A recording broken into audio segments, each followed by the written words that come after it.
How to change language on SHEIN account. Let's get started. Launch your SHEIN app.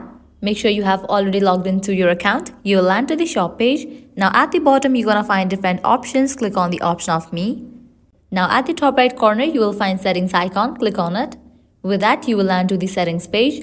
Now over here, you will see the option of language. Open it.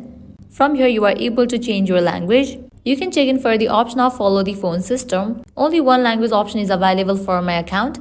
So depending on your location, you're gonna get the language options. So you can hit back. You can change your location. That way you will get language options. Open this option location. Now let me set it to France. Click on continue. Now log into your account. After you log in, again go to the settings page and open the option language.